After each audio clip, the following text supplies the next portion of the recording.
The rain had begun in the late afternoon, the kind of stubborn downpour that thickened the air and made the streets shine like black glass beneath the streetlights. Officer Rachel Monroe sat in her patrol car with the engine humming, watching the water bead and race down the windshield in long, crooked lines. The city was restless that evening. Calls had been steady since her shift began, most of them minor disturbances. Noise complaints, an argument outside a liquor store, a shop owner upset over loitering teenagers. Nothing serious, nothing unusual. Still, she carried that weight in her chest, the one that came from knowing calm was never permanent here, that somewhere in the maze of alleys and old brick walls, someone always waited for an opportunity to break it. She rubbed her temples, exhaled, and stepped out of the car into the cold drizzle, her boots splashing in a shallow puddle. Rachel was not new to the uniform. 7 years on the force had given her enough scars, some visible, some buried deep, to harden her edges and teach her how quickly the balance of a moment could tilt from order into chaos. Yet beneath the badge and the careful routines, she still carried a fragile undercurrent of compassion, though she rarely let it show. Too often kindness was mistaken for weakness, and in her world weakness was currency that others cashed in without hesitation. Tonight, however, she felt tired, not the kind of tired that a cup of black coffee could burn away, but the tired that came from wondering if her work made a difference at all. The rain only pressed that mood heavier against her skin. She adjusted her jacket, pulled her collar high, and began walking toward the corner store where the clerk had called in about suspicious figures hanging around after dark. As she crossed the lot, her attention caught on a figure against the wall near the edge of the alley.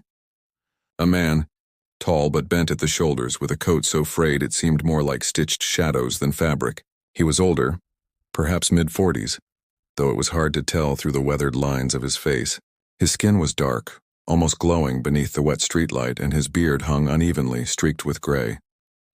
Beside him lay a dog, large and broad-chested, its fur thick and damp from the rain. The animal's ears were rigid, its body angled not toward her but toward the alley's dark throat, and a low, rumbling growl vibrated from its chest like a warning bell carried by the wind. Rachel's instinct made her body tense. She reached without thinking, her palm brushing the cold grip of her sidearm. The man did not move toward her. He did not lurch, did not stagger like so many of the intoxicated figures she had dealt with in alleys before. Instead, his voice cut through the drizzle, low, hoarse, but unnervingly steady. "Don't talk. Just listen." Something in his tone rooted her in place. It was not the desperate plea of someone begging for coins or a warm place to sleep. It was firm, taut, the way a rope strains when it carries the full weight of something hanging on the other end. His eyes, clear, sharp, startlingly alive, remained locked not on her but on the alley. The dog's growl deepened, and Rachel felt a strange shift in her instincts, a hesitation that pulled her hand away from the weapon and made her narrow her focus instead on the shadows where his gaze was fixed. "Behind you," he murmured, almost a whisper, but loud enough to cut through the thick patter of rain. "He's waiting." Rachel's pulse quickened. Her eyes darted across the slick bricks, the heaps of black garbage bags spilling from dented bins, the broken outlines of cardboard and metal. At first there was nothing but shifting darkness, but then, there, a faint scrape of rubber against wet pavement. A sound too deliberate, too cautious to be the accident of wind. Her breath tightened. She squinted, and in the narrow slice of light that spilled from the street lamp she saw it. A brief glint, metallic, the unmistakable shine of a blade catching the reflection of rain. Training took over.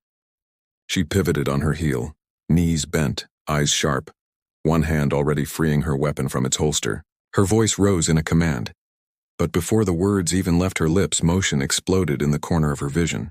The homeless man launched forward with startling speed, his body colliding full force into the figure that had begun to lunge from the alley.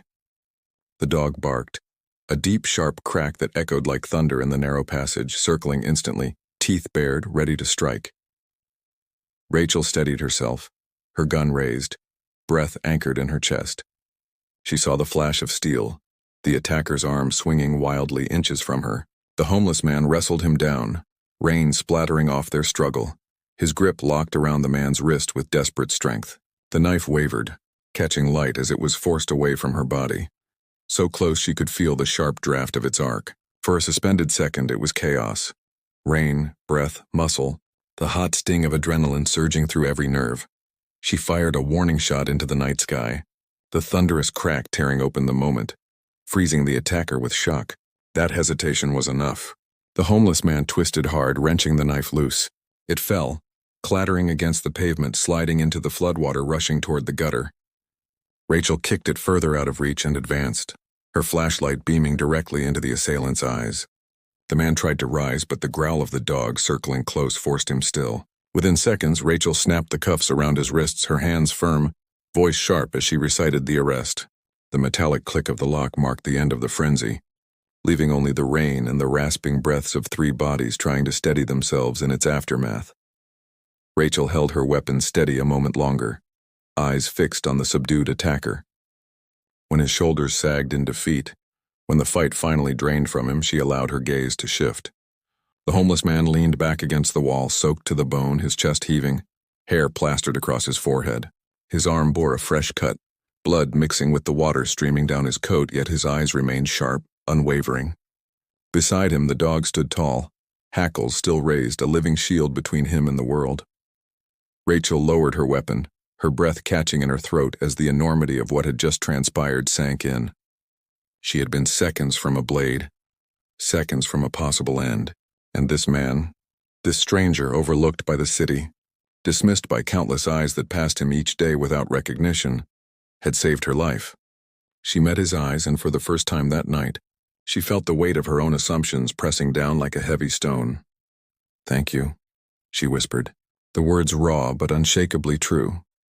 The alley began to fill with sound again, sirens swelling in the distance, the screech of tires as another patrol car cut across the wet asphalt. Red and blue lights spilled against the slick brick walls, flashing over the scene in jarring pulses. Officers hurried forward, voices overlapping, questions sharp and rapid. Rachel stood tall, answered what she needed to, but when glances darted toward the homeless man, toward his dog still bristling with protective defiance, she cut through the murmurs with one line, firm and final: "He saved my life." The weight of those words silenced the rest. For a moment, everyone's eyes shifted and the air changed. The suspect was hauled away protesting, but Rachel barely heard him. She crouched beside the man, pulling a thin blanket from her trunk, pressing it into his shoulders, offering warmth against the chill he had endured without complaint. She offered food from the same space, a simple meal, steam rising faintly in the cold night. "Hospital," she urged, her eyes moving to the gash on his arm, the steady drip of crimson mixing with rainwater. But he shook his head, the subtle, practiced refusal of someone who had long grown weary of forms, lights, and endless questions about documents he no longer possessed. His gaze drifted away, avoiding hers, as though the act of looking directly at her might bind him to an obligation he could not afford to carry. "Name?" she asked softly, crouching to his level so her words would not feel like an interrogation. He paused, silence stretching with the rain between them, before he finally spoke. David Turner." Rachel nodded slowly, repeating the name under her breath as though carving it into memory. "Good to meet you, David." He said nothing more, only adjusted the blanket around his shoulders. His dog, strong, loyal, eyes like polished amber, pressed against his leg, the storm around them already beginning to quiet. The other officers busied themselves with tape, reports, murmurs about paperwork, but Rachel lingered, the taste of shame biting her tongue, for the instinct that had first made her reach for her gun had been aimed at the very man who had kept her alive. That night, long after the reports were filed and the scene was closed, Rachel lay awake, her mind replaying the moment with relentless precision. The scrape of a shoe, the gleam of metal, the voice that had stopped her in her tracks. "Don't talk, just listen." She could not shake it. It gnawed at her, weaving itself into her dreams, tugging her awake with the certainty that she had encountered something that demanded more than a simple thank you. By dawn, as the city yawned awake under gray skies, Rachel made herself a promise. She would find David again. She would not let the man who had saved her disappear back into the shadows of the city. The city has an uncanny way of swallowing people whole, of folding them into its vast machinery until they vanish, invisible except for the faintest echoes that slip through in stories or half-remembered sightings. For days after the night in the rain-soaked alley, Rachel Monroe carried David Turner's name in her mind like a stone she could not put down. It pressed into her thoughts during morning briefings. It lingered in the silence between radio calls, and it surfaced in dreams that blurred with memory, always beginning with that same sharp command, "Don't talk, just listen." She told herself she was only doing what anyone in her position should do, acknowledging the man who had saved her life. But beneath that practical explanation ran something deeper, a current she could not deny, a quiet insistence that perhaps fate had thrown her into the path of someone she was not meant to forget. Her search began with simplicity, almost casually at first. After her shifts, she drove by the places where the homeless often sought shelter, the soup kitchens that smelled faintly of broth and metal pans, the church steps where volunteers stacked boxes of donated clothes, the corners beneath overpasses where fires burned inside rusted oil drums. She asked around with quiet persistence, describing him as best she could. A tall man with sharp eyes, skin like midnight polished by rain, a loyal dog always at his side. Faces lit with recognition but directions blurred. "Oh yeah, seen him here last week," one volunteer said. "Might be over by Jefferson Avenue," another offered. The city's streets bent stories into endless detours. Wherever she went, she found traces, never the man himself. Still, she did not give up. Each night when she returned to her small apartment, peeling off her damp uniform, she felt the gnaw of unfinished business. The city had a way of dismissing men like David, of reducing them to footnotes in police reports, shadows at the edge of streetlights, bodies wrapped in blankets the world stepped around. But Rachel could not accept that. Perhaps it was guilt. Guilt that her first instinct had been suspicion rather than trust. Guilt that she had almost walked away from the one person who had saved her, but it felt larger than that, like an invisible thread pulling her toward a truth she had yet to fully grasp. It was nearly a week later when she finally spotted him. It was not the man she saw first, but the dog. She had been driving her patrol car slowly through a neighborhood of sagging porches and graffiti-streaked walls, her eyes scanning the sidewalks with mechanical routine, when the animal appeared at the edge of her headlights. The dog's ears stood alert, its body framed by the dim glow of a flickering street lamp, and in that instant Rachel knew. She slowed, pulling the car to the curb, and as her door opened, David lifted his head from where he sat on a set of damp stone steps, his face calm but wary, as though already prepared for someone to arrive only to vanish again. "Thought you'd forgotten," he said, voice even carrying no trace of reproach. Rachel shook her head, her boots splashing against the wet sidewalk as she crossed to him. "Never." She carried a paper bag in her hands, inside it sandwiches wrapped in wax paper, bottles of water, and a packet of wipes, still warm, from the inside of her coat pocket. She set it down beside him, her movement quiet, deliberate, an offering without condition. He did not reach for it immediately, only kept his eyes steady on her as though measuring the truth of her presence. Finally, with a subtle nod, he pulled the bag close, and Max, Rachel now knew the dog's name, sniffed curiously before settling back against David's leg. They sat in silence at first, the rain thinning to a faint drizzle that patterned against the broken concrete. Rachel found herself strangely comfortable in that silence.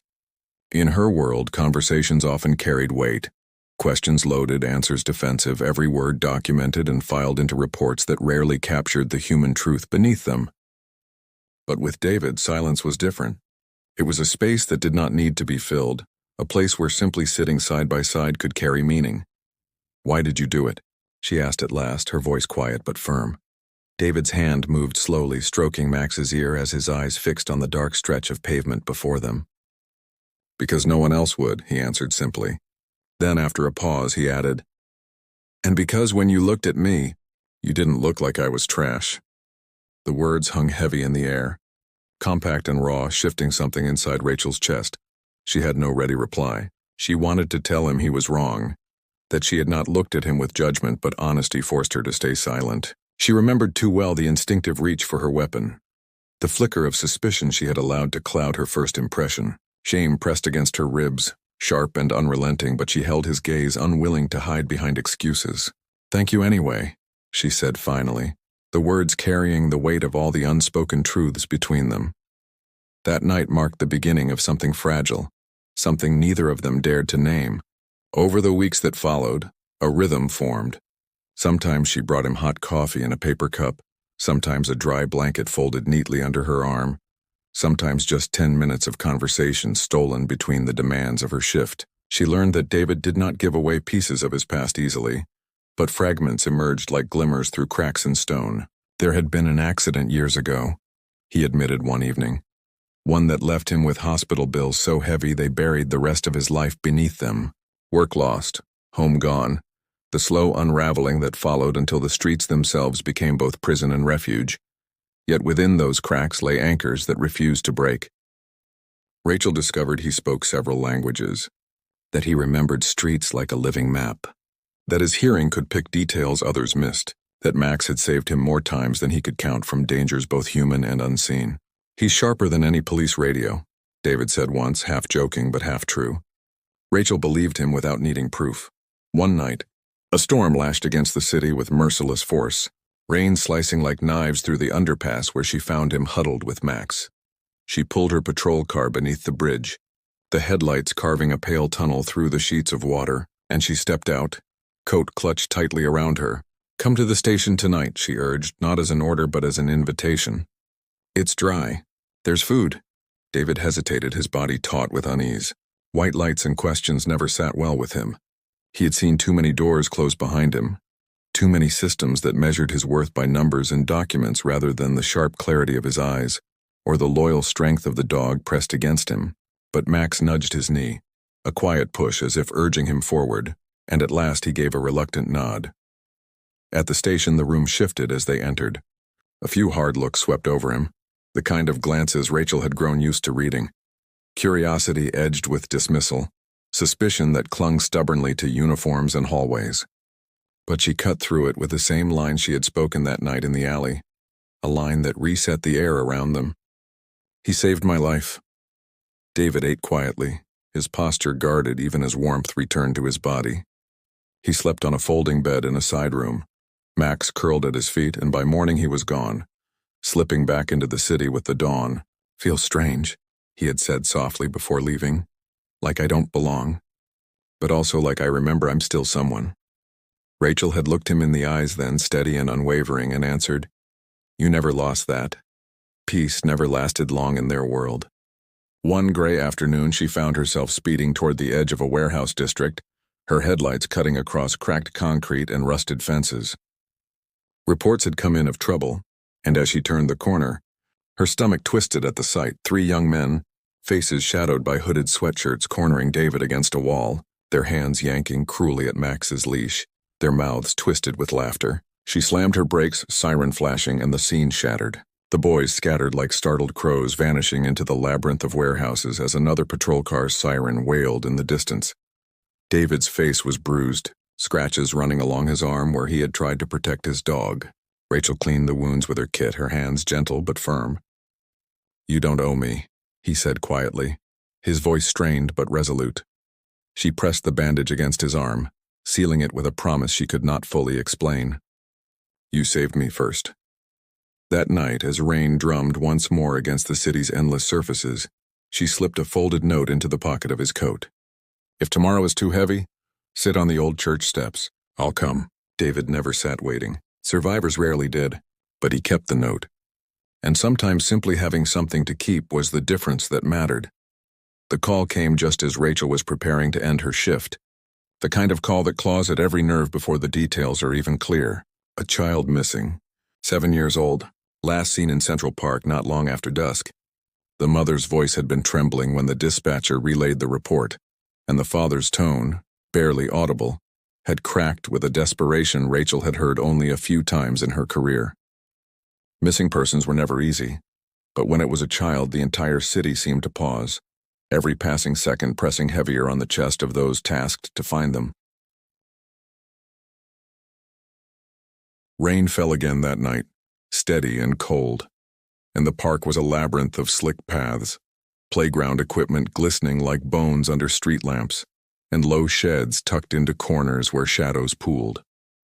By the time Rachel arrived, search teams were already combing the grounds, their flashlights slicing through the dark like trembling swords.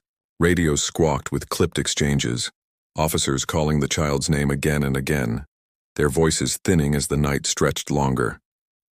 Parents stood near the entrance, clutching each other, their eyes darting between every beam of light as though willing one to reveal their son curled safely in the grass.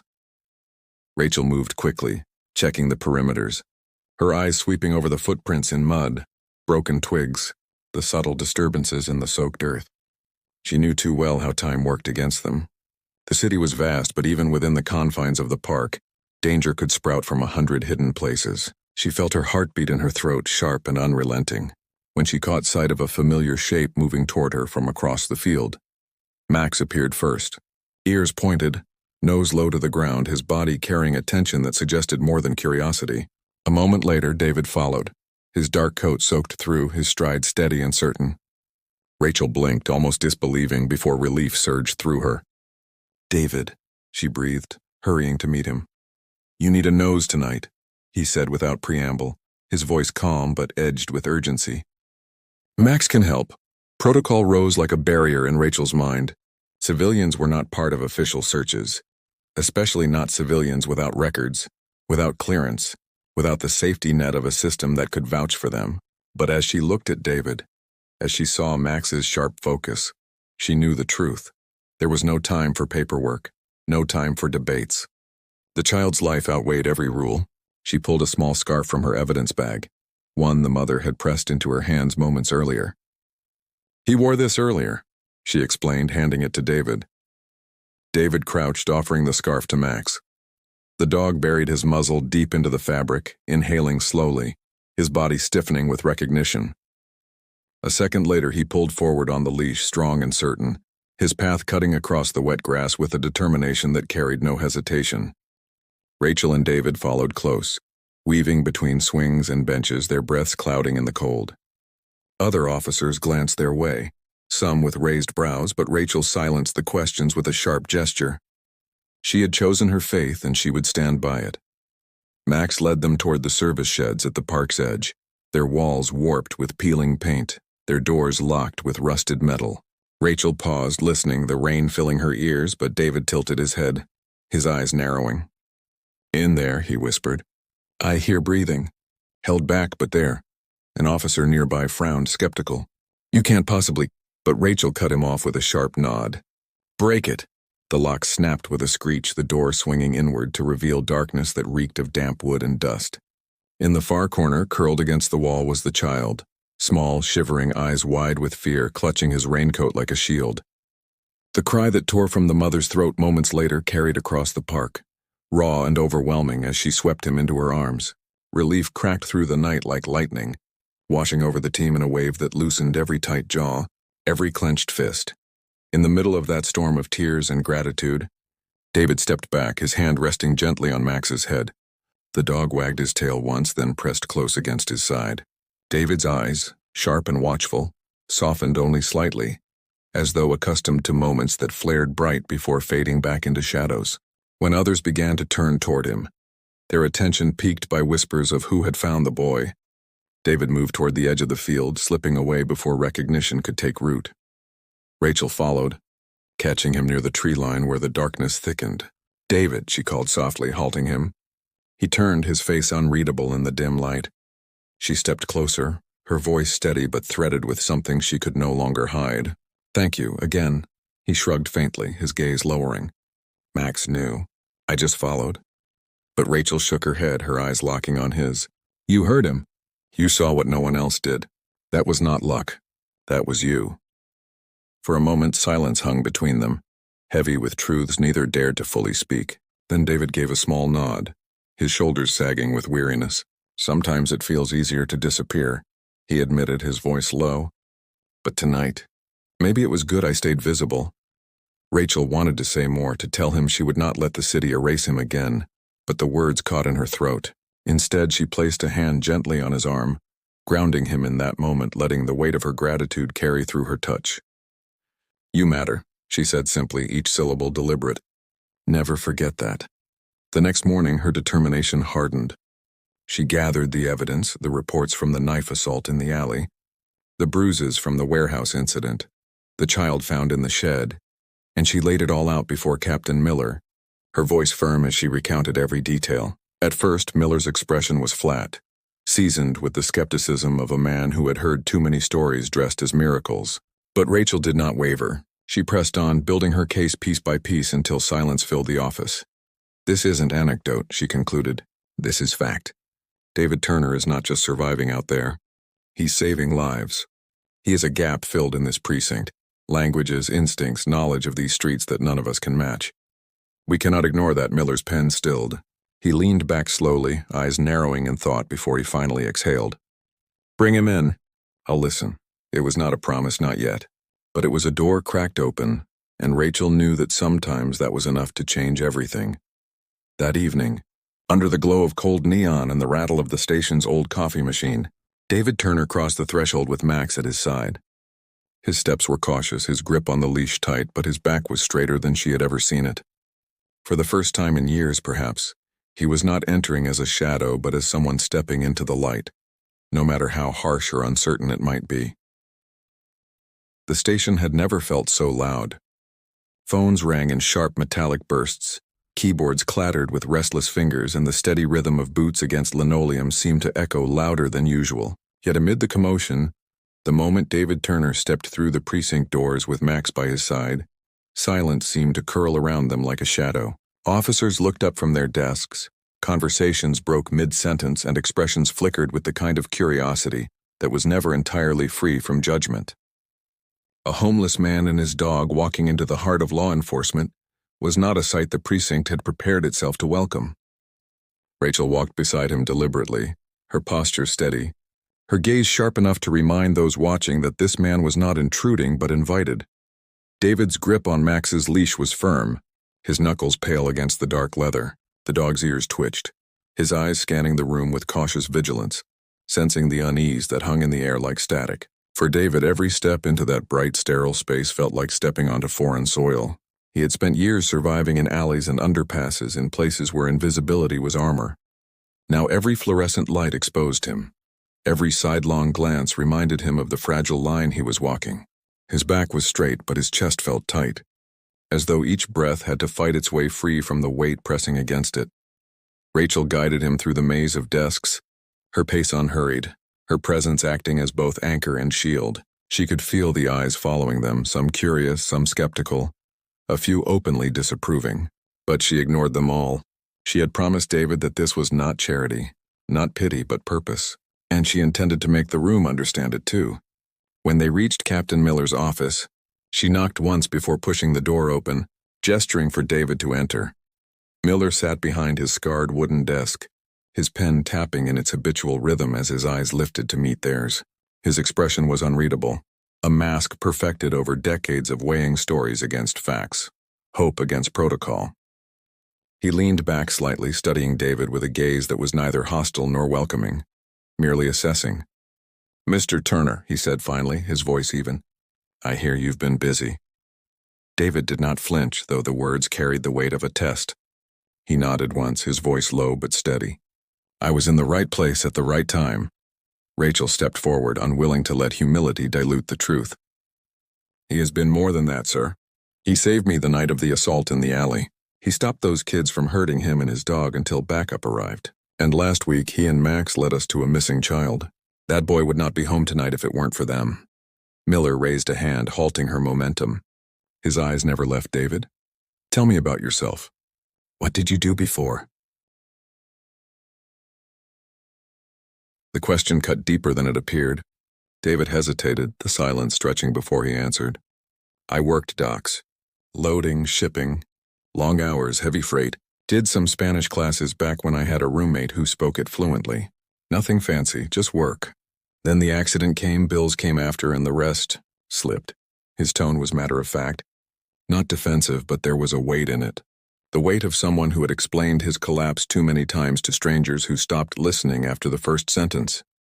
"And now," Miller pressed, "now I live where I can, but I know these streets. Every corner, every shortcut. I hear things people miss. I can be useful." The last words hung in the air, sharp and deliberate, a plea disguised as practicality.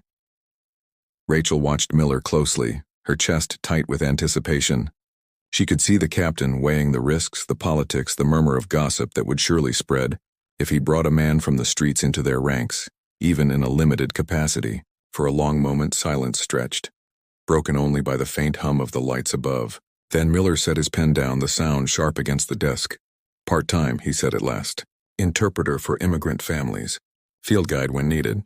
Not a cop, no weapon, no badge. A stipend. 30 days. We'll call it a trial." Relief surged through Rachel, though she kept her face composed. She turned to David, waiting.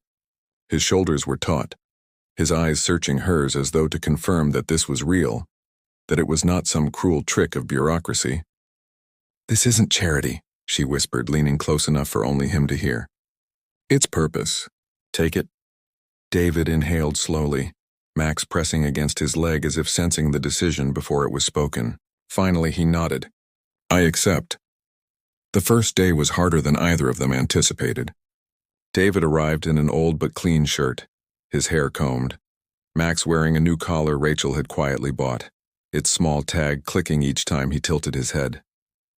The visitor badge clipped to David's pocket gleamed under the station lights, a fragile symbol of belonging. But as he walked down the hallway, the stares returned, some curious, others sharp.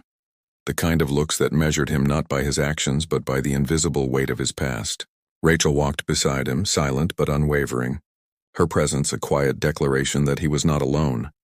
Orientation dragged through safety briefings, rules, and the endless list of restrictions meant to keep boundaries clear. David listened, nodded, said little. But when a family arrived near noon, a mother and 2 small children speaking rapid Spanish, their words tangled with panic, David stepped forward. His voice was calm, measured, translating their fears with a fluency that surprised even Rachel. He did not stumble, did not rush, and within minutes the tension that had gripped the family eased, their eyes softening as they felt, perhaps for the first time in weeks, that someone truly understood them.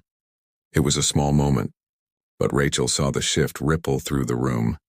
Officers who had dismissed him now exchanged glances, their curiosity tempered with something else. Respect, however reluctant. David did not bask in it. He simply patted Max's head, stepped back, and let the family have their space. But Rachel caught the faintest flicker in his eyes, a glimmer of pride he did not dare show. The weeks that followed were not without friction. Whispers followed him in the halls, doubts muttered under breaths. Some saw his presence as a liability, others as a novelty. There were officers who never looked him in the eye, who treated him as though he were still a shadow intruding on their world. And there were moments when David himself faltered, when the weight of standing under those lights felt heavier than the nights he had spent under bridges. "Feels like walking on glass," he admitted once, his voice low as he sat with Rachel during a late shift. Every step, waiting for it to break. Rachel placed her hand on the table between them, close enough for him to feel the steadiness radiating from her. "It won't break," she said firmly. "Not while I'm here." But doubt was stubborn. One evening, after a particularly tense interaction with an officer who questioned his presence during a field call, David disappeared. Rachel searched the streets until she found him back under the familiar underpass, Max curled against him, the city's hum pressing in around them. "I don't belong there," he said, his voice ragged with exhaustion.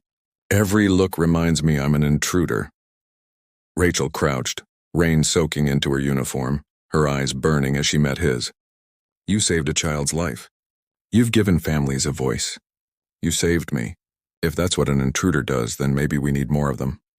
The silence between them was thick, but slowly, David's shoulders loosened. Max nudged his arm, a gentle reminder of the bond that tethered him to something larger than himself. He exhaled, a long breath that seemed to release some of the weight he carried, and nodded faintly. The turning point came unexpectedly.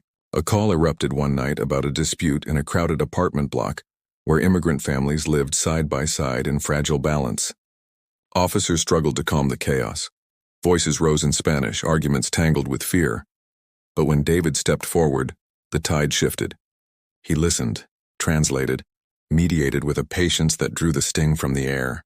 Within minutes, tempers cooled, and what could have escalated into violence dissolved into uneasy but peaceful silence. When they returned to the precinct, even the skeptics could not ignore it. Captain Miller called Rachel into his office later that week, his tone softer than before. "He's proving himself," he admitted. "Still a long way to go. But you were right." Rachel left the office with a quiet satisfaction, but she knew the journey was far from over. David had begun to step into the light, but the world still carried shadows eager to swallow him back. It would take more than one trial, more than one success to carve a space where he truly belonged. Yet as she walked past his desk, where he sat with Max at his feet, translating a report for a family who could not read English, she felt a certainty she had rarely known. The city had overlooked him, dismissed him, nearly erased him. But now, step by step, he was writing himself back into its story, and she would make sure the world remembered his name. The cold had settled over the city with a kind of merciless weight. Winter was approaching, and with it came a sharpness in the air that cut through coats and gloves, leaving even the strongest shivering in its grip. For David Turner, the change of season carried memories he tried not to linger on. Nights when frost crawled across the edges of cardboard shelters, mornings when hunger felt sharper than the cold, afternoons when the sight of a locked door or a passing stranger's averted eyes seemed to confirm the cruel belief that he did not belong anywhere. Yet this winter was different. For the first time in years, he was walking a path that did not vanish under his feet.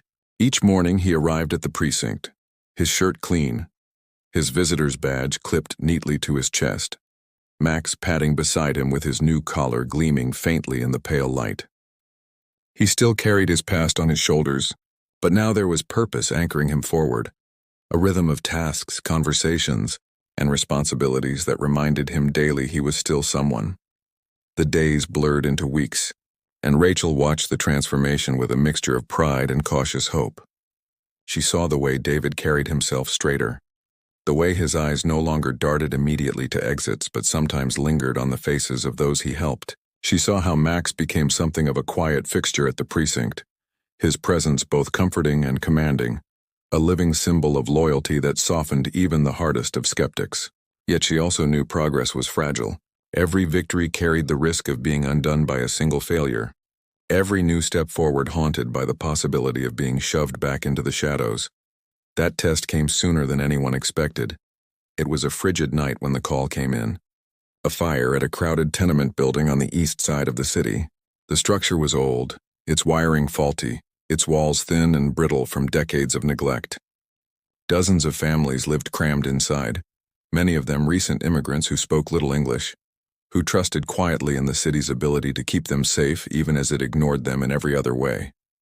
By the time Rachel's unit arrived, flames were already clawing their way through the upper floors, thick smoke rolling out of broken windows and curling upward into the night. Screams echoed through the street, children clutched in trembling arms, people crying out for those still trapped inside. Rachel's training kicked in instantly. She barked orders, coordinated with fire crews, directed officers to establish perimeters. But amid the chaos, she saw the truth. There were families still inside. Families who could not understand the shouted English commands, who froze in terror because they did not know where to run. And in that moment, David stepped forward. Without hesitation, he called out in Spanish, his voice cutting through the smoke and noise with clarity. Faces turned toward him, eyes wide with recognition as his words carried instruction, urgency. Hope. This way, stay low. Follow the stairs, keep your children close. His voice threaded through the panic, anchoring those who might have otherwise succumbed to fear. Max barked sharply, circling to herd stragglers toward the exit, his instincts as sharp as any trained rescue dog. Rachel moved beside them, her lungs burning with the smoke, but her eyes fixed on David. He moved with a precision she had never seen before, guiding people out with calm authority, his body a steady presence amid the chaos. At one point, when a young woman clutched her child and refused to move, paralyzed by terror, David crouched low, his voice soft but firm, assuring her in her own language that she would not be alone. Slowly, trembling, she followed him, her child clinging tightly to her neck, her steps steady only because his were steady first. Then came the cry that pierced everything. "There are still children inside." A man shouted it, his voice broken, pointing frantically toward the upper floors where smoke thickened like a shroud. Firefighters moved, but Rachel knew time was running out. The stairwell was already compromised, and those still trapped were losing their chance with every passing second. She felt her chest tighten, fear clawing at her resolve when she saw David glance at her. "I'm going," he said, his tone leaving no room for debate. Rachel's instincts screamed to stop him. He was not trained for this, not equipped. not protected by the gear that shielded firefighters from the worst of the blaze. But the look in his eyes silenced her protest. The same sharp, unyielding clarity she had seen the night he pulled her from death in the alley, the same fire that had driven him to step into every moment of danger since. She nodded once, her throat too tight for words, and followed him inside. The heat was overwhelming, the smoke thick and choking, but David moved with surprising certainty. He knew the building, knew the layout of tenements like this, could read the shifting air the way others read maps. Max stayed close, his nose guiding them through the black haze, his body tense with urgency. They found the children huddled in a back room. 3 of them no older than 10, their faces streaked with soot, their cries muffled by the roar of the fire. David dropped to his knees, gathering them close, his voice calm even as the ceiling groaned above them. "You're safe now. Stay with me. Hold on." Rachel covered their retreat, her heart hammering, every second stretching into eternity as they pushed back through the smoke, the children clinging to David as though he were a lifeline pulled from the darkness. They stumbled out into the freezing night air just as part of the roof collapsed behind them, the flames bursting upward with a roar that shook the ground. Cheers erupted from the crowd as the children were swept into their parents' arms, sobs of relief mingling with the crackle of fire and the hiss of hoses. Rachel bent over, coughing, her lungs burning. But when she lifted her head, her eyes locked on David. He stood in the middle of the chaos, soot streaking his face, his chest heaving with exhaustion. Max pressed against his leg. For a moment he looked almost unreal, like a figure carved from the smoke and fire itself, someone both ordinary and extraordinary at once. And in that instant Rachel knew the truth. He had saved more lives in a month than some officers did in years. The aftermath was swift. News spread of the fire, of the children saved, of the man and his dog who had risked everything to guide families through the flames. Reporters clamored for details. Photographs captured his image, and whispers turned into headlines. At the precinct, the tone shifted. Those who had doubted him now spoke his name with respect. Even Captain Miller, hardened by years of skepticism, called Rachel into his office with a rare softness in his voice. "You were right," he said simply. "The man has earned his place." The trial period ended not with quiet paperwork but with a formal offer. David was given a permanent position as a community liaison. His skills officially recognized, his role secured. He would not wear a badge or carry a gun, but he would carry something far more valuable: the trust of those who needed a bridge between fear and safety, between silence and understanding. Max was registered as a certified support animal, his presence legitimized in the very halls where once he had been eyed with suspicion. When Rachel told David the news, his expression was unreadable at first. Years of disappointment had trained him to doubt good fortune, to wait for the catch, the hidden clause that would pull the rug out from under him. But as she explained, as she placed the signed papers in his hands, she saw the walls begin to crack. His eyes shone not with pride alone, but with something deeper, something he had almost forgotten he could feel: belonging. That night, as the city lay under a blanket of frost, Rachel and David stood outside the precinct, the glow of streetlights painting halos in the cold air. Max leaned against them both, his breath clouding in the winter night. "You saved me once," Rachel said quietly, her voice steady. "But maybe what you've really done is remind me why I wear this badge. You showed me that worth isn't in uniforms or titles. It's in the choices we make when no one is watching." David's gaze held hers, steady and unflinching.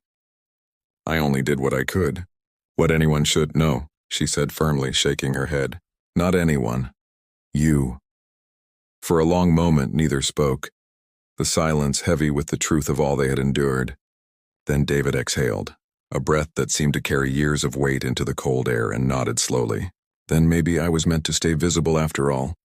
Rachel smiled faintly, the rare kind that carried more than joy, the kind that carried faith. Together they walked into the night, side by side, no longer officer and homeless man, no longer savior and saved, but equals bound by the knowledge that sometimes the most overlooked among us hold the greatest strength. And in that quiet truth, under the glow of streetlights and the steady fall of winter snow, their story became more than survival.